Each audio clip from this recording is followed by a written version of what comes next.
तो नमस्कार मितेश कोट्यान जी, आपका स्वागत है आज के इस पॉडकास्ट में जहां पर मैं राहुल अवस्थी आपका स्वागत करता हूं।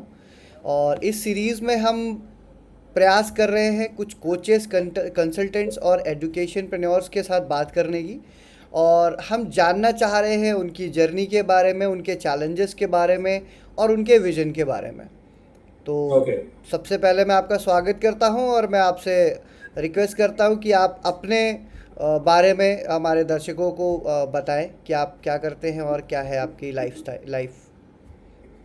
ओके सो बेसिकली मैं क्या करता हूँ। मैं एज अ डिजिटल कोच मैं वर्किंग प्रोफेशनल्स को गाइड करता हूँ कि वो अपना सेकेंडरी सोर्स ऑफ इनकम कैसे चालू कर सकते हैं। जिससे मैं उनको डिजिटल मार्केटिंग पढ़ाता हूँ and with the help of digital marketing they can start their secondary source of income. Digital services हो गया, वो अपने क्लाइंट्स कैसे ढूंढेंगे, क्लाइंट्स को ढूंढ के उनको सर्विसेज कैसे देना है, उस तो उसके थ्रू से वो कैसे पैसा कमा सकते हैं। ये मैंने चालू इसीलिए किया था बिकॉज मेरा जर्नी भी इसी तरीके से चालू हुआ था। जैसे मैं कॉर्पोरेट में 6.5 years में काम किया हूँ एंड विद दैट मैं फ्रीलांसिंग भी कर रहा था। तो आपको एक मज़ेदार बात मैं शेयर करना चाहूँगा। जैसे कि मेरा फर्स्ट जॉब था 2016 में। सो 2016 में मैं एज एक स्टार्टअप कंपनी में ज्वाइन किया था। वहाँ पर मेरा काम ये रहता था कि सीईओ, सीएक्सओ और सीएफओ इन लोगों के लिंक्डइन प्रोफाइल को मैनेज करने की। ओके, सो मेरे पास 7 क्लाइंट्स थे वो टाइम पर और मैं उसको मैनेज करता था। मेरा सैलरी वो टाइम पर था 15,000 रुपये। ओके, सो मैंने वो 6 महीना किया। मैंने इन एंड आउट वो सारा चीज़ समझा मैं। और विद इन 6 मंथ मैंने अपने कॉन्टैक्ट में मैंने एक बिजनेस ओनर को पिच किया। मैं बोला कि मैं आपका लिंक्डइन प्रोफाइल मैनेज करूंगा और वो प्रोफाइल मैंने मैनेज करने के लिए 15,000 रुपये लिया। सो आप वो कंपैरिजन देख सकते हो कि वहां पर मैं 7 क्लाइंट के लिए मुझे 15,000 मिलता था और यहाँ पर मुझे एक क्लाइंट के लिए मुझे 15,000 मिल रहा था। सो वो मेरे लिए एक ट्रिगर पॉइंट था। मुझे लगा कि नहीं, अभी मतलब कि फ्रीलांसिंग में अच्छा स्कोप है, तो इसको और एक्सप्लोर करते हैं। और मैं इसके ऊपर और लर्निंग्स करनी चालू किया और क्लाइंट्स लोगों से कनेक्ट करने के लिए चालू किया। हाँ, ये एक चीज़ थी कि प्रॉपर गाइडेंस नहीं थी। तो इस वजह से ये जो मेरा जर्नी है फ्रीलांसिंग का, वो मुझे 6 साल, 6 साढ़े 6 साल लग गया उसको प्रॉपर सेट करने के लिए। और उसके बाद तो क्या, फिर जॉब छोड़ दी। फुल टाइम हम हमारा जो तो काम थे जर्नी की जो फ्रीलांसिंग को शुरुआत एज करी आपने, उस जर्नी की शुरुआत में आपने पहले अपने कुछ क्लाइंट्स को अपने जॉब में आपने हैंडल किया। एंड फिर जॉब से आपने स्विच किया और एक क्लाइंट को आपने पिच किया। तो मैं आपसे ये जानना चाहता हूँ कि आप जब शुरू करते हैं एज अ फ्रीलांसर, जब आप शुरू करते हैं तो सबसे ज़्यादा चैलेंज कहाँ पर आता है? कस्टमर ढूंढने में, प्लेटफॉर्म पर इंक्वायरीज़ लाने में, या फिर उनको डिलीवर करने में, या फिर उनके क्वेरीज़ को हैंडल करने में? और कौन से ऐसे इम्पॉर्टेंट स्किल्स हैं जो एक कैंडिडेट के अंदर होने चाहिए अगर वो जा रहे हैं, फ्रीलांसिंग करना चाह रहे हैं या डिजिटल मार्केटिंग की इंडस्ट्री में आना चाहते हैं? तो कौन से मेजर स्किल्स होने चाहिए? ओके, स्किल्स की अगर हम बात करने जाए तो स्किल्स तो एक सेल्स स्किल रहना चाहिए और एक कम्युनिकेशन रहना चाहिए। कम्युनिकेशन में जब बोलता हूँ, इट इज़ नॉट रिक्वायर्ड कि आपके पास प्रॉपर इंग्लिश होना चाहिए एक बात करने की। जैसे अभी हम हिंदी में भी बात कर रहे हैं तो वो एक सामने वाले के बीच में ना कनेक्शन बन जाता है। ओके, ठीक है। सो वो उनको लैंग्वेज मैटर नहीं करता है, उनको ये मैटर करता है कि ये मेरा प्रोडक्ट ये सेल कर पाएगा कि नहीं, मेरा प्रोडक्ट ये समझ के उसको मैनेज कर पाएगा कि नहीं। So communication is very much important. और दूसरा है कि सेल्स, जो आपका प्रोडक्ट, अभी जैसे फ्रीलांसिंग की हम बात करते हैं, फ्रीलांसिंग जो चीज़ है वो हर एक डिफरेंट डिफरेंट इंडस्ट्री में होता है। डिजिटल मार्केटिंग भी बोलते हैं तो डिजिटल मार्केटिंग बहुत वास्ट है। डिजिटल मार्केटिंग के अंदर ग्राफिक डिजाइनिंग आता है, परफॉर्मेंस मार्केटिंग आता है, फिर सोशल मीडिया मैनेजमेंट आता है, एसईओ आता है। तो आप एक स्किल को पकड़ के भी उसमें मास्टर कर सकते हो और वही चीज आप आपके क्लाइंट को पेश भी कर सकते हो। तो इस तरीके से वो इंडिविजुअल के ऊपर डिपेंड करता है कि वो किस चीज में इंटरेस्ट है करके। इन माय केस मैं ऐसे किया था। मेरा जैसा है कि कम्युनिकेशन एक अच्छा है, प्लस परफॉर्मेंस मार्केटिंग और क्लाइंट मैनेजमेंट अच्छा है। सो मैंने क्या किया था, धीरे धीरे मैंने और फ्रीलांसर के साथ कनेक्ट करने चालू कर दिया था। जैसे एसईओ हो गए, एसईओ वाले हैं, मैं एसईओ में कभी नहीं गिरता था।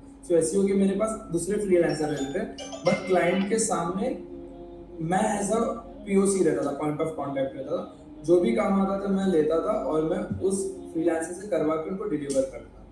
तो तो इस अभी तरीके से आप अभी कर। आपके पास क्या आप क्लाइंट हैंडल करते हैं, या आप प्योरली सिर्फ ट्रेनिंग में ही हैं और आप लोगों को सिखाते हैं? नहीं, सो जैसे मैं पहले फ्रीलांसिंग करता था, बट ऑब्वियस मैं वो फ्रीलांसिंग बंद करके अभी प्रॉपर एक डिजिटल एजेंसी चलाते हैं हम, और प्लस कोचिंग भी मेरा चालू है। सो मेरा ये दो साइमल्टेनियसली बिजनेस चालू है यहाँ पे।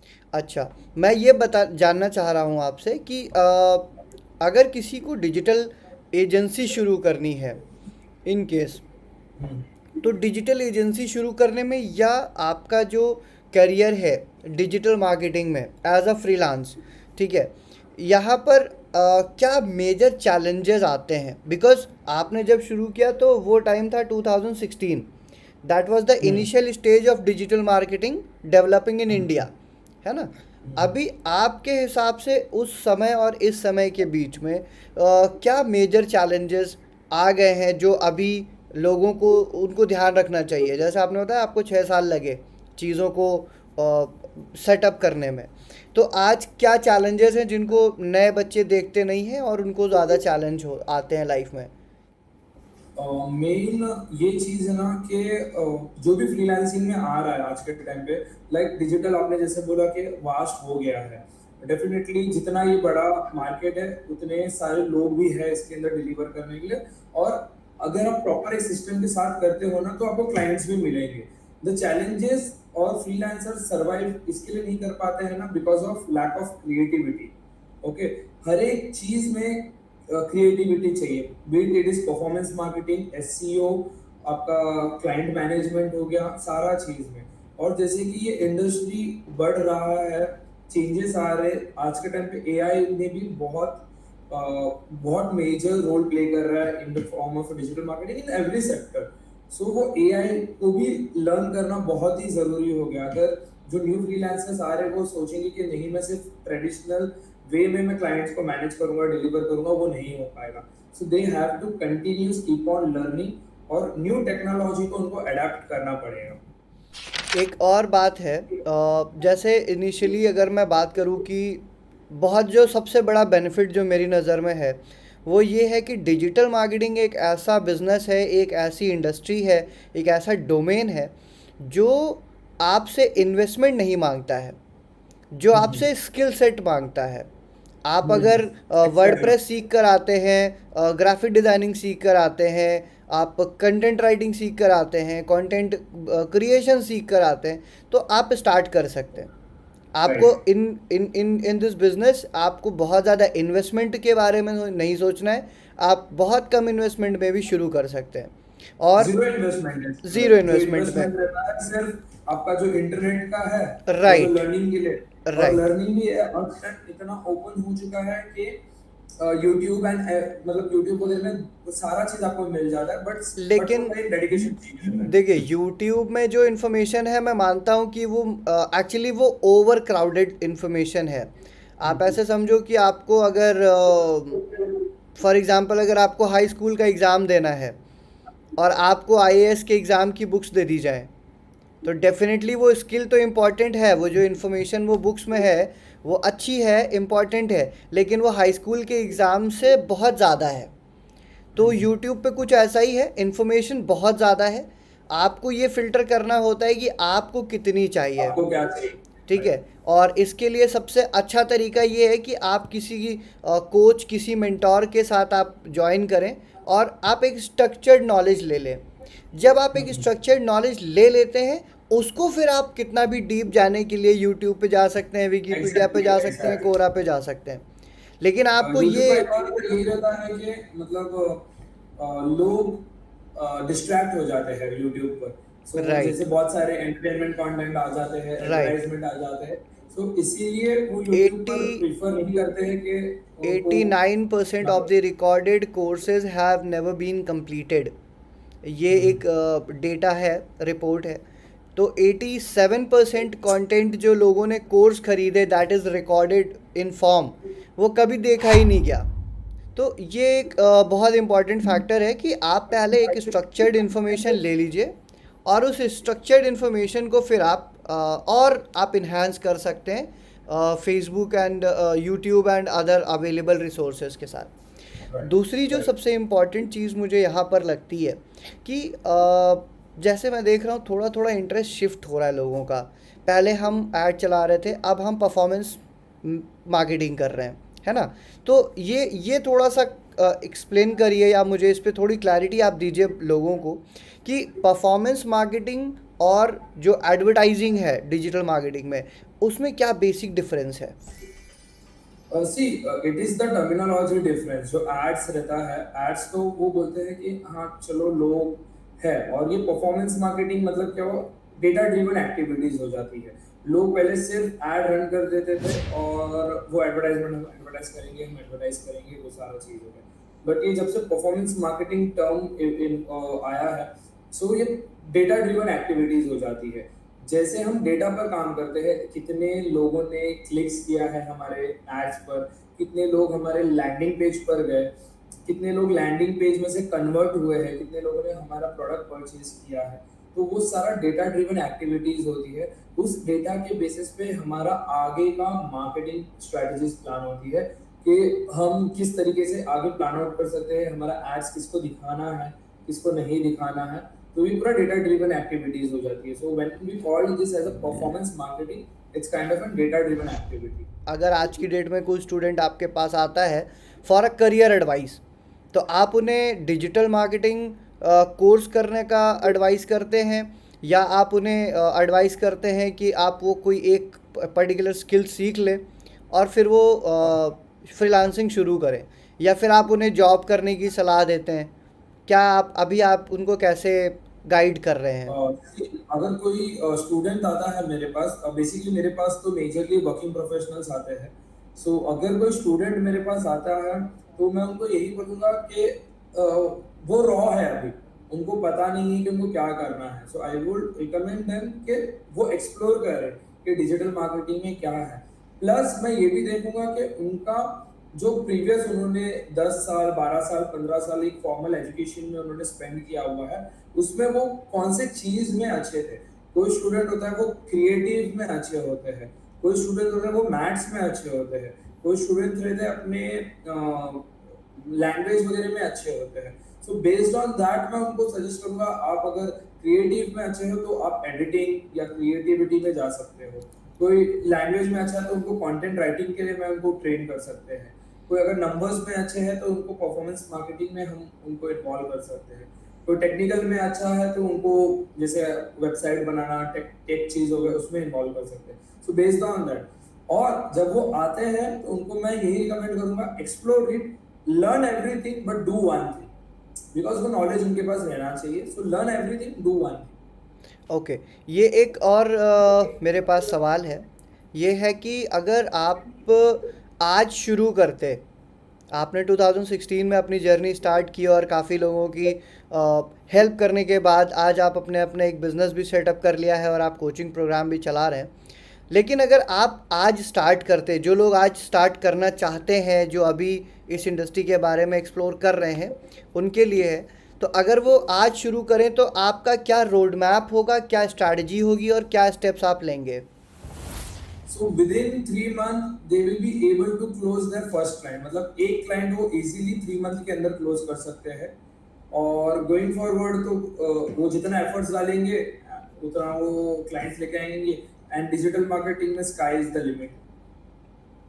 मेरा पर्पस ये था आपसे पूछने का कि अगर किसी स्टूडेंट को जिसने अपनी एक रेगुलर फॉर्मल एजुकेशन आज कंप्लीट करी है, एज अ स्टूडेंट ही has just graduated and he want to start a career in digital marketing, so what career advice would you give him to start so that he can take some necessary steps and get succeed? सो उसमें मैं starting, अभी जैसे मैंने दूसरे जो offline digital marketing classes मिलते हैं उनका देखा हुआ, तो डायरेक्टली वो चालू कर देते हैं कि वर्डप्रेस में वेबसाइट ऐसा बनाना है, फिर आपका सोशल मीडिया में अकाउंट ऐसा बनाना है। रैदर देन दैट मैं उनको केस स्टडीज से मैं चालू करूँगा। पहले उनको मैं केस स्टडीज बताऊंगा कि डिजिटल मार्केटिंग में इस तरीके से होता है, और इस तरीके से मतलब क्लाइंट बन पैसा देता है, एजेंसी पैसा कमाते हैं, तो उनको पहले मैं वो पिक्चर क्लियरली दिखाना चाहूंगा कि ओके ये केस स्टडीज है, डिफरेंट डिफरेंट एजेंसीज के मैं उनको केस स्टडीज दिखाऊंगा, डिफरेंट डिफरेंट ब्रांड्स के मैं उनको केस स्टडीज दिखाऊंगा। फिर उनको पता चलेगा ओके अगर हम लोग ये एक लैंडिंग पेज बना रहे तो इसका ऑब्जेक्टिव क्या है, अगर मैं ये कैंपेन बना रहा हूँ तो इसका ऑब्जेक्टिव क्या है, तो वो मुझे पहले उनको क्लियर क्लियर करना पड़ेगा। Okay what is the case study जो आप सीख रहे हो, उसके बाद हम लोग फिर आगे जा सकते हैं। एक बात और कही जाती है इंडियन कॉन्टेक्स्ट में, कि अगर आप रुपीज़ में अर्निंग कर रहे हैं तो आप बहुत ज़्यादा अर्निंग नहीं कर पाएंगे, और अगर आपको बहुत ज़्यादा स्केल करना है, करियर में ग्रोथ लेनी है, तो आपको इंटरनेशनल क्लाइंट्स के साथ काम करना होगा और इंटरनेशनल बिजनेस में जाना होगा। ठीक है, जब तक आप डॉलर्स में पाउंड्स में आप नहीं बिजनेस जनरेट करोगे तब तक आपको वो मज़ा नहीं आएगा। लेकिन ये सबसे बड़ा चैलेंज भी है इंडियन फ्रीलांसर्स के लिए, इंडियन एम्प्लॉयज़ के लिए, इंडियन कॉन्टेक्स्ट में इंडियन बिजनेसेस के लिए, कि वो इंटरनेशनल क्लाइंट को बहुत जल्दी ब्रेक नहीं कर पाते, वो क्लोज नहीं कर पाते, उनको बिजनेस डील नहीं दे पाते। तो अगर मैं आपसे पूछूं कि कौन से ऐसे प्लेटफॉर्म्स हैं जहां पर कोई स्टूडेंट अपनी फ्रीलांसिंग जर्नी शुरू कर सकता है, और किस तरीके से वो अपने इंटरनेशनल क्लाइंट्स को पिच कर सकता है या क्लोज कर सकता है, उसका क्या रोड मैप आप बताना चाहोगे? द वेरी फर्स्ट थिंग, ये तो एक बड़ा मिथ ही है कि आपको डॉलर में ही कमाना पड़ेगा if you want to reach that level. ऐसे नहीं है, इंडियन क्लाइंट के साथ भी आप मतलब लाखों करोड़ों रुपए कमा सकते हो। वो पोटेंशियल, वो डेडिकेशन लेना चाहिए, और अगर वो है तो कमा सकते हैं। The other question is that कि हम इंटरनेशनल क्लाइंट को कैसे रीच कर पाते हैं। जब फ्रीलांसर्स आते हैं, बहुत सारे ऐसे गुरुज हैं इंटरनेट पे जो आपको डायरेक्टली सिखाएंगे कि आप कैसे इंटरनेशनल क्लाइंट्स को क्लोज कर सकते हो करके। बट मेरा ये मानना है कि आपको पहले अगर इंटरनेशनल क्लाइंट को क्लोज करना है तो आपके पास वो इनफ नॉलेज रहना चाहिए।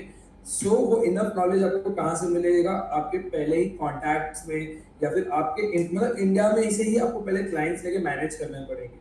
तो वो मैनेज हो जाएगा तो आपका एक पोर्टफोलियो बिल्ड हो जाएगा, उसके बाद आप इंटरनेशनल क्लाइंट को पिच करने चालू करोगे। थर्ड क्वेश्चन जो आपका था कि हम ऐसे कौन से प्लेटफॉर्म्स हैं जिसमें से हम इंटरनेशनल क्लाइंट्स को क्लोज कर सकते हैं। So there are multiple ways. मैं आपको कुछ एग्जांपल्स भी दूंगा। पहले तो मैं आपको प्लेटफॉर्म का नाम बताता हूँ। फाइवर एक ऐसा वेबसाइट है जहाँ से आप इंटरनेशनल कर सकते हो। अपवर्क एक वेबसाइट है, वहां से आप कर सकते हो।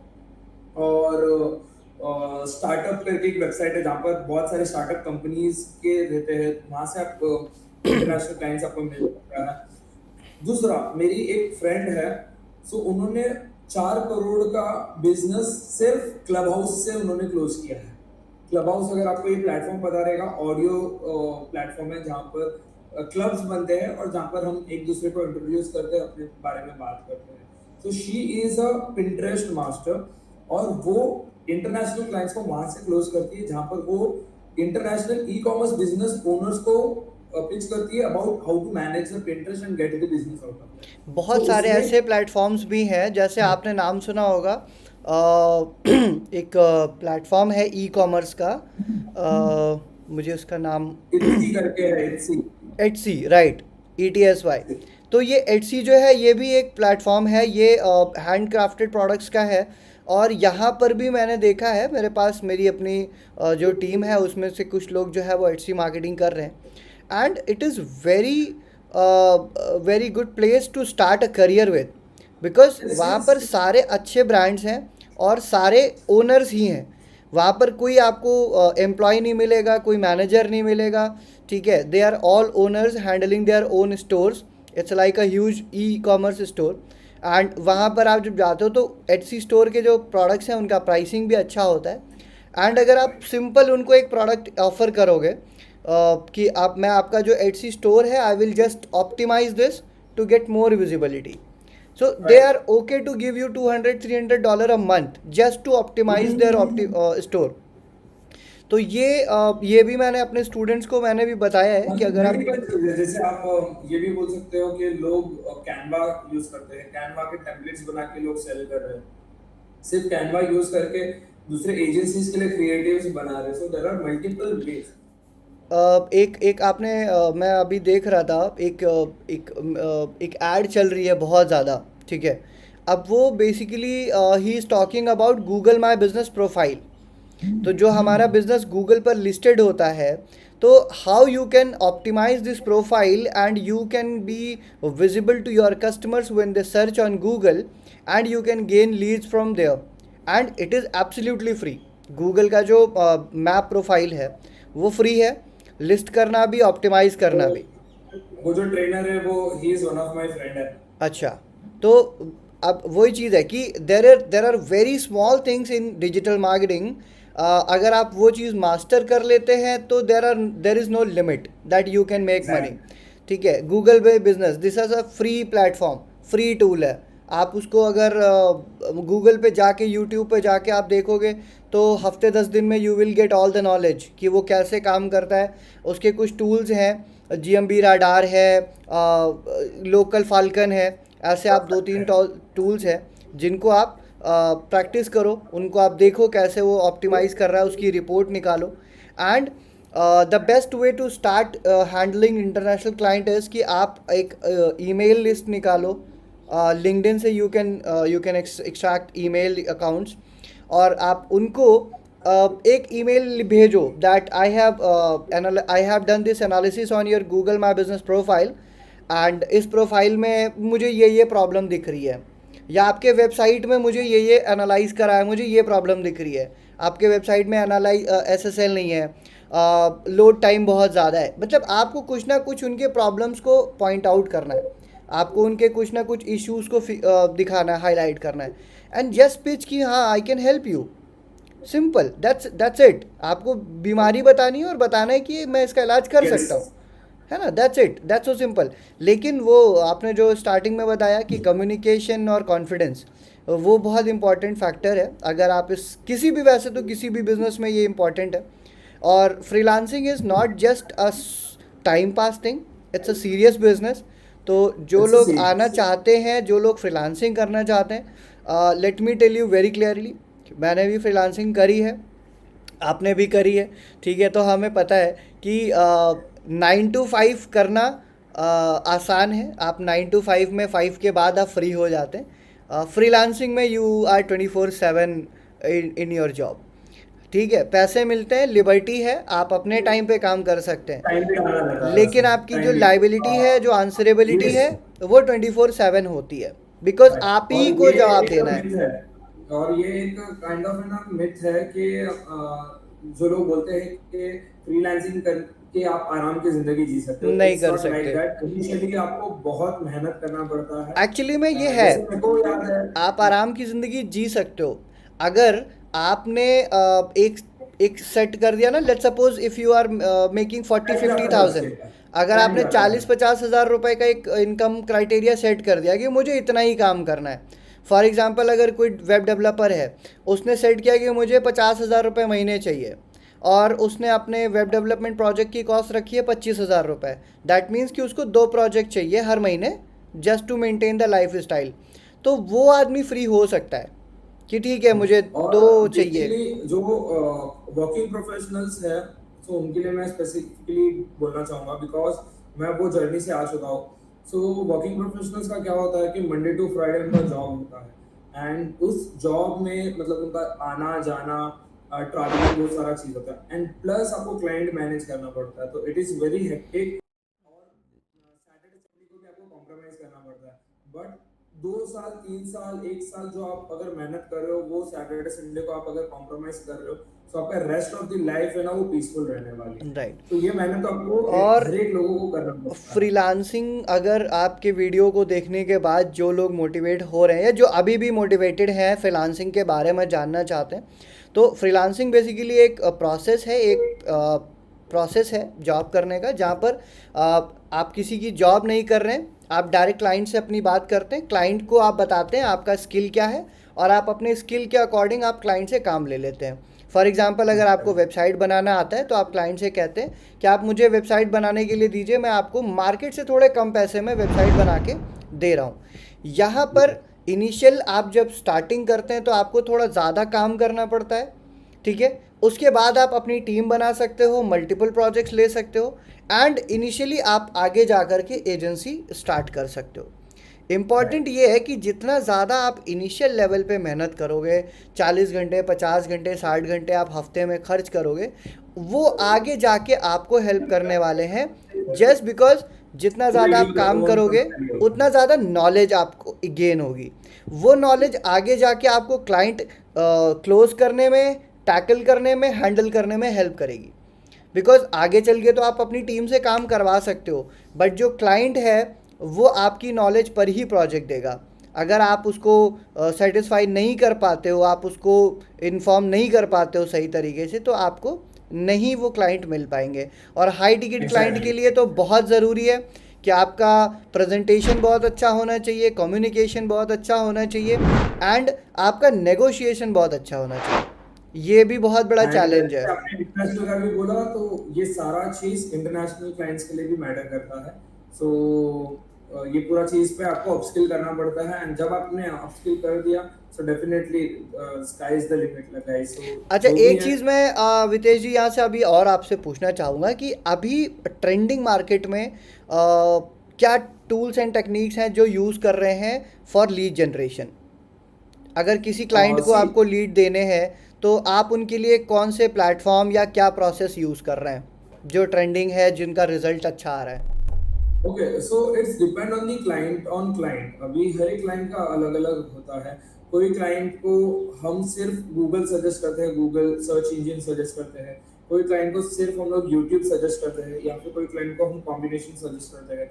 कोई क्लाइंट से हमारा सिर्फ इंस्टाग्राम और फेसबुक में हम हमारा क्लाइंट चलता है।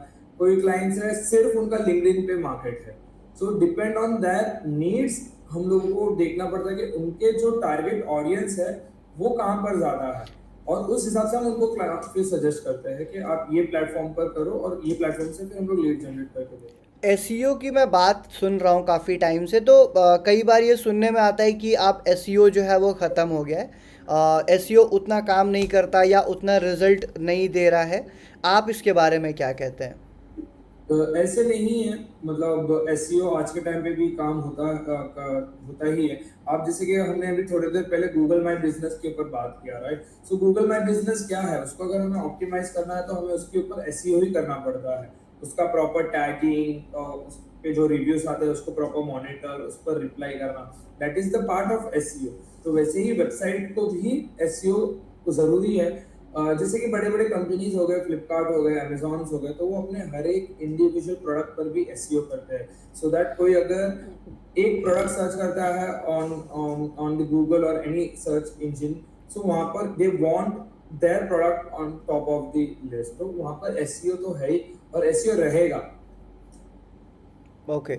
और एक और चीज़, जैसे अभी मार्केटिंग के लिए आउटरीच मार्केटिंग की जब हम बात करते हैं तो हमने एक एज देखी है। आपने जिस टाइम पे शुरू करा वो टाइम था जब टेक्स्ट मैसेजिंग बहुत यूज़फुल थी, है ना, लोग बल्क मैसेजेस कर रहे थे, ठीक है। आई स्टार्टेड इन 2012, तो वो टाइम पे टेली कॉलिंग बहुत चलती थी, है ना। टेली कॉलिंग करके वो 20 लोगों की टीम बिठा के लड़कियां कॉल कर रही हैं। देन वो एसएमएस का एज आया, उन्होंने टेक्स्ट मैसेजेस करके लोगों को बताना शुरू करा। फिर उसके बाद सोशल मीडिया आ गया, फिर उसके बाद अभी व्हाट्सएप आ गया, ठीक है। व्हाट्सएप आ गया। अभी अभी अगर मैं बात करूँ तो ईमेल मार्केटिंग के बारे में आपका क्या ओपिनियन है। ईमेल मार्केटिंग इफ़ेक्टिव मार्केटिंग है, या आने वाली टाइम पे वो इफ़ेक्टिव होगी, या आप कहते हो कि या मतलब इंटरनेशनली काम कर रही ओके, है। सो ये मैंने इंडस्ट्री में क्या देखा है, डेफिनेटली व्हाट्सएप आने के बाद हमें बहुत अच्छा रिस्पांस आने चालू हो गया, बिकॉज वो डायरेक्टली लोगों के फ़ोन में जाता है। ईमेल भी काम करता है, बट ईमेल उनके लिए ही अभी काम करता है जो रेगुलर ईमेल्स देखते हैं। जैसे कॉर्पोरेट वाले को एक आदत रहता है कि they have to clean their emails. So अगर आपके टारगेट ऑडियंस कॉर्पोरेट वाले हैं, वर्किंग प्रोफेशनल्स है, definitely email gonna work. And WhatsApp is like for now everyone. आप अगर कोई भी बिजनेस पर हो, अगर आप व्हाट्सएप मार्केटिंग नहीं कर रहे हो, then you are losing tons of leads on the plate. So आपको व्हाट्सएप मार्केटिंग 101% इंटीग्रेट करना ही पड़ेगा फॉर योर बिजनेस। और ये स्किल सेट ही है एक अलग से। अगर कोई कंपनी ऐसे पर्सन को ढूंढते हैं जो उनका खाली व्हाट्सएप मार्केटिंग हैंडल करे। सो वो एक अलग स्किल सेट है, जिनको अगर सीखना है तो वो सीख भी सकते हैं। ओके। आप सीखने की बात हो रही है तो मैं यहाँ पर आपसे ये भी पूछना चाहूँगा कि जो स्टूडेंट हैं, जो इस तरीके के प्रोग्राम्स में इन्वॉल्व होना चाहते हैं, सीखना चाहते हैं, तो क्या आप उनके लिए कुछ ऐसा ऑफ़र करते हैं जहाँ पर वो आपसे कुछ सीख सकते हैं, कुछ इंटर्नशिप, कुछ कोर्सेज, ऐसा कुछ आप उनको ऑफ़र कर रहे हैं, प्रोवाइड करते हैं? डेफिनेटली डिजिटल मार्केटिंग जब आता है तो मैं ओवरऑल डिजिटल मार्केटिंग में उनको सिखाता हूँ। सो मेरा मेजरली जो कोचिंग प्रोग्राम चलता है वो वन ऑन वन चलता है, because every working professional, every जो बिजनेसेस आते हैं तो उनका डिफरेंट नीड्स होती है। So according to their space मैं उनको सिखाता हूँ, मतलब उनका जो लेवल है उस लेवल पर इन डीप जाके मैं सिखाता हूँ। सो मेरा majorly one on one programs चलते हैं इसके ऊपर, तो मैं वैसे उस अकॉर्डिंगली गाइड करता हूँ। ओके।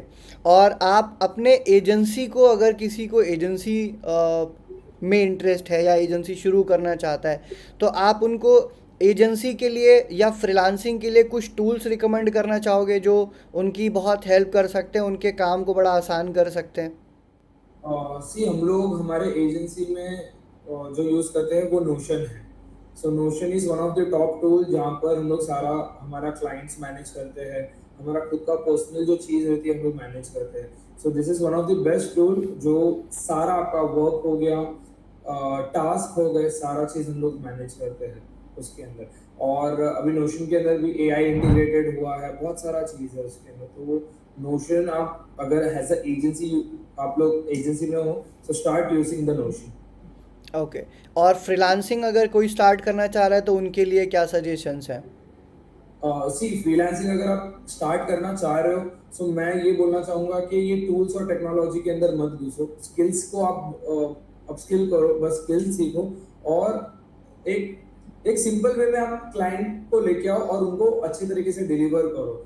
ये जो टूल्स और टेक्नोलॉजी है, यही बड़ा एक गलती करते हैं फ्रीलांसर कि हाँ मुझे ये टूल्स भी करना है, मुझे ये सीखना है, ये टेक्नोलॉजी, ये फिर बट टूल्स में भी कैसे रहता है, हर एक टूल्स का अपना पेड सब्सक्रिप्शन रहता है। तो सोचते हैं मुझे इसका पेड सब्सक्रिप्शन चाहिए, फिर उनको नहीं मिल पाता है तो वो डिमोटिवेट हो जाते हैं। सो ये सारे चीज में मत गिरना। सिंपल आप स्किल सीखो, क्लाइंट को डिलीवर करने पर फोकस करो, 4-5 क्लाइंट्स 10 क्लाइंट्स मैनेज कर लो, उसके बाद फिर टूल्स और टेक्नोलॉजी के अंदर आओ।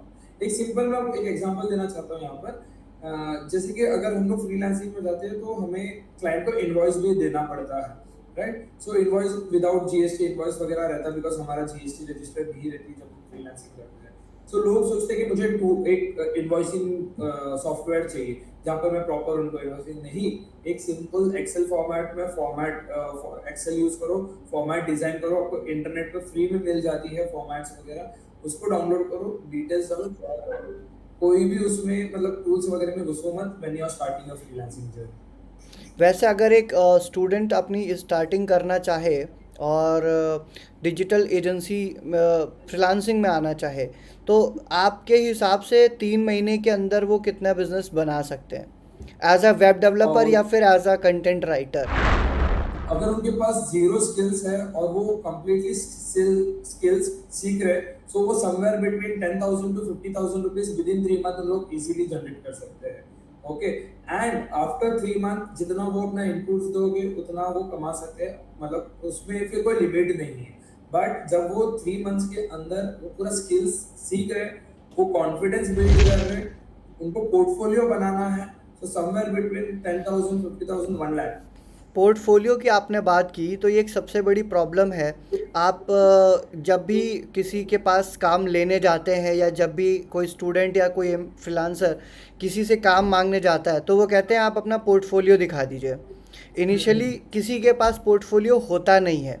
ये प्रॉब्लम राइट। कैसे सॉल्व कर सकते हैं कि आपके पास सिंपल पोर्टफोलियो है नहीं है? इसमें, इसमें कुछ करना नहीं है।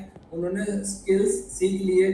हमने वेब डेवलपमेंट के बारे में बात किया, राइट। सो वेब डेवलपमेंट का उनको क्या करना है, उनको एक 10-15 टेम्पलेट्स बना के रेडी रखना है, वही उनका पोर्टफोलियो हो गया, उन्होंने सीख गए। और वो पोर्टफोलियो अपलोड करने के लिए देयर आर मल्टीपल वेबसाइट, आपने इंटरनेट पे डाल दिए, लिंक बना दिए और लिंक हैज अ पोर्टफोलियो आपका बन गया। Same it comes to creativity. जब आते हैं परफॉर्मेंस मार्केटिंग एंड ऑल में, तो उसमें थोड़े चैलेंजेस आते हैं कि इनिशियल कि हमें अगर परफॉर्मेंस मार्केटिंग में घुसना है तो हम वो टाइम पे उनको ये बोल सकते हैं कि आप मुझे 15 दिन का ट्रायल दे दो, कि मैं आपको ट्रायल पर मैं आपको रिजल्ट्स लाके दिखाऊंगा, उसके बाद आप मुझे हायर करना एज अ फ्रीलांसर।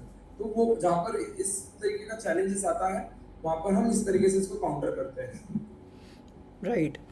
तो अगर आप और कोई सजेशन देना चाहें, मेरे सवाल अभी के लिए पूरे हो गए हैं, लेकिन अगर आप अपनी तरफ से कुछ और सजेशन या एडवाइस देना चाहें या कुछ कहना चाहें तो आप कह सकते हैं।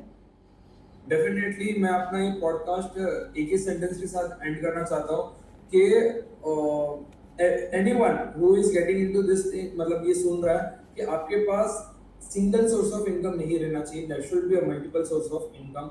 जॉब कर रहे हो, it is not bad, but job के साथ आपको एक्स्ट्रा एफर्ट लेके आपका एक साइड बिजनेस चालू करना ही चाहिए। सो आपके पास मल्टीपल सोर्स ऑफ इनकम आ रहा है, ये चाहे स्टूडेंट सुन रहे हैं या फिर वर्किंग प्रोफेशनल सुन रहे हैं, तो start your freelancing journey. So start, you will start getting extra source of income, और आप एक फुलफिल आपका लाइफ जी सकते हो अच्छी तरीके से। सो यही चीज से मैं अपना पॉडकास्ट यहाँ पर एंड करना चाहता हूँ। Thank you, Vitesh ji. Thank you very much for this amazing information and content that you have given to us. And I hope कि ये सारे लोगों को ही अच्छा लगेगा। और जो भी लोग इस वीडियो को अभी देख रहे हैं, अगर आप फ्रीलांसिंग के बारे में आपके कुछ सवाल हैं या आप एजेंसी के कुछ सर्विसेज देख रहे हैं, तो वितेश जी से अगर आप बात करना चाहें तो इनकी कॉन्टैक्ट डिटेल्स आपको हमारे वीडियो के डिस्क्रिप्शन में मिल जाएगी। इसके अलावा मेरा एक प्रोग्राम भी हम शुरू करने वाले हैं, तो उसकी जानकारी भी हमें आने वाले फ्यूचर में मिल जाएगी, जहाँ पर हम स्टूडेंट्स को एक फ्री कोर्स में इनरोल कर रहे हैं। और इस कोर्स के अंदर हम उनको डिजिटल मार्केटिंग के कुछ टेक्निक्स और टूल्स सिखाएंगे। और हमारी कोशिश रहेगी कि आपको 9 to 5 के ट्रैप में जाने से बचा लिया जाए, क्योंकि अमेजिंग। हम जा चुके हैं और हमें पता है वो ऐसी जगह नहीं है जहाँ पे बहुत दिन रहा जाए। राइट। तो अगर वहाँ बहुत दिन रहा नहीं नाइस जा सकता। Initiative Rahul ji, nice initiative जहाँ पर आप स्टूडेंट्स को फ्री में डिजिटल का ज्ञान दे रहे हो। It is very much required in this world, so you are doing really vision great ऐसा जॉब। है कि 1 महीने का हमारा प्रोग्राम है, जिसमें हम वेबिनार और वर्कशॉप करेंगे, लोगों को, स्टूडेंट्स को बुलाएंगे।